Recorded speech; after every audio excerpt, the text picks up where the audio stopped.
Well, militarization of strategic waterways, the U.S. says a Vietnamese port could play a pivotal role in America's military shift toward the Asia-Pacific region. U.S. Defense Secretary Leon Panetta is on a 9-day trip to the region with plans of a Middle East-style military buildup there. On Sunday, he visited Cam Ranh Bay, the first bay a Pentagon chief the first, that is, by a Pentagon chief since the end of the Vietnam War back in 1975. The trip reflects Washington's efforts to deepen ties with its former enemy. The U.S. sees the Vietnamese deep-water harbor an ideal spot to enhance its naval presence in the South China Sea. Panetta has already unveiled plans to send more ships to the Asia-Pacific region. China is concerned about the move despite Panetta's insistence that the strategy poses no threat to Beijing. Well, for more on that story, we're joined by Mr. Jeff Steinberg from the Executive Intelligence Review on the line with us from Washington. Sir, the United States wants to shift the bulk of its warships to the Asia-Pacific region in the coming years.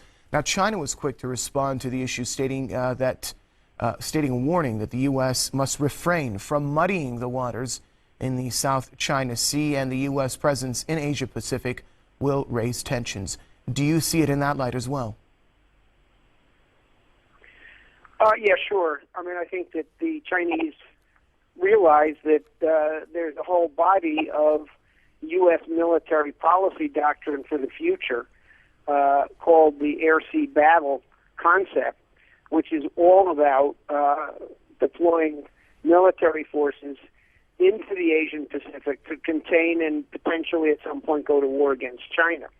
So the Chinese see the United States building up a deeper alliance system of smaller nations in the Asia-Pacific region, whether it's South Korea and Japan and Australia, which are traditional American allies, or it's Vietnam, the Philippines, and Singapore, who are new potential allies. The Chinese see it as a doctrine of containment and potential preparation for war.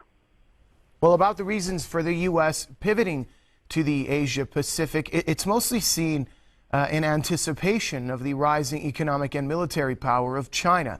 Having in mind the missile system that the U.S. is networking around Europe, how do you perceive the U.S.'s actions now, not just in the Middle East, but also targeting a new area where countries like India and China could take the United States out of its hyperpower status? Well, what you have coming from Britain and the United States, the old Anglo-American alliance that was behind the Iraq War and other things, is a notion that ultimately the powers that have to be contained are Russia and China.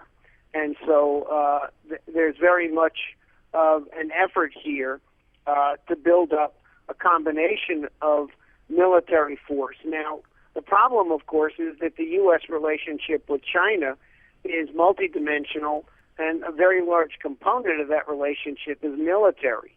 So the idea of using a kind of a Cold War model for how to deal with the U.S. relationship with China makes no sense whatsoever. It would have been as if the Soviet Union at the height of the Cold War was the largest debt holder of the United States, which was, of course, not the case. So this whole idea of militarization of our relationships with Russia and China is not only crazy, but is extremely dangerous.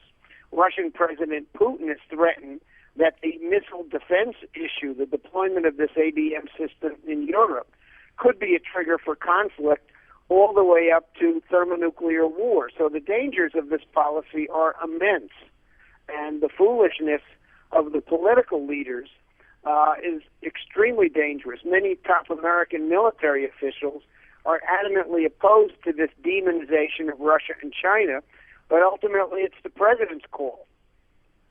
Many thanks, Mr. Jeff Steinberg from the Executive Intelligence Review, joining us from Washington.